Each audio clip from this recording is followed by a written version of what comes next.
ভারতের বিপক্ষে তাদের মাঠে লড়ছে বাংলাদেশ দল। তবে দীর্ঘদিন ধরেই লঙ্গার ফরম্যাটে মাঠে নামছে বাংলাদেশ। টি-20 বিশ্বকাপের পর আবারও ক্রিকেটের ছোট ফরম্যাটে ফিরবে টিম টাইগার। অক্টোবরে ভারতের বিপক্ষে মাঠে নামছে বাংলাদেশ। সেই সিরিজের আগে ঘরের মাঠে নিজেদের প্রস্তুতির সারছে টাইগাররা। এই সিরিজে বাংলাদেশ দলে দেখা যেতে পারে কিছু নতুন মুখ।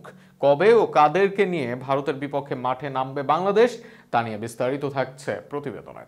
ভারতের বিপক্ষে টি-20তে বাংলাদেশের জয় মোটে এক ম্যাচে। 2019 সালে মুশফিক নাইমদের পারফরমেন্সে সেই সিরিজের প্রথম ম্যাচে ভারতকে হারিয়ে দিয়েছে বাংলাদেশ। এমনকি সেই টি-20 সিরিজে ভারতের বিপক্ষে বেশ প্রতিদ্বন্দ্বিতাও করে টিম টাইগার। তবে শেষ পর্যন্ত সিরিজ জয় করতে না পারলেও সেই সিরিজটি ছিল বাংলাদেশের জন্য স্মরণীয়। এবার 5 বছর পর আবারও ভারতের বিপক্ষে সিরিজে মাঠে নামবে বাংলাদেশ। টেস্ট সিরিজে মুখোমুখি হচ্ছে বাংলাদেশ ও ভারত। এবার তারা মাঠে নামবে টি-20 সিরিজ খেলতে। সেপ্টেম্বরে এই সিরিজ শেষের পর অক্টোবরে মাঠে নামবে বাংলাদেশ। ইতোমধ্যে এই সিরিজের জন্য প্রস্তুতি নিচ্ছে বাংলাদেশ দল। টেস্ট সিরিজে না থাকলেও টি-20 সিরিজে দলের সঙ্গে যুক্ত হবেন অনেকেই। সেই তালিকায় আছেন তানজিদ তামিম, শরীফুল ইসলাম, মুস্তাফিজুর রহমান, রিশাদ হোসেনরা। দলে ফিরতে পারেন মেহেদী হাসান মিরাজ। এছাড়াও স্পিনার আলিস ইসলাম এবং ফিনিশার শামীম হোসেন পাটোয়ারি থাকতে পারেন বিবেচনায়। এর বাইরে দলে থাকা নিয়ে সংশয় আছে মাহমুদুল্লাহ রিয়াদের।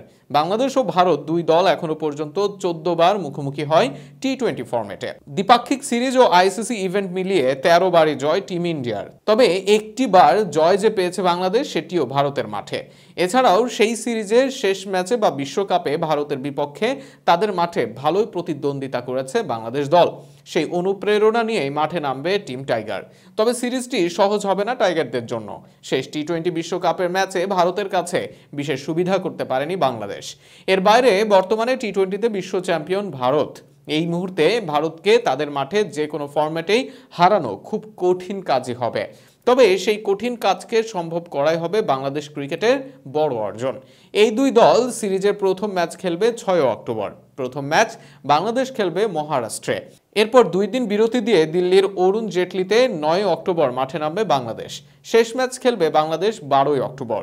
সেই ম্যাচ বাংলাদেশ খেলবে হায়দ্রাবাদের রাজীব গান্ধী স্টেডিয়ামে।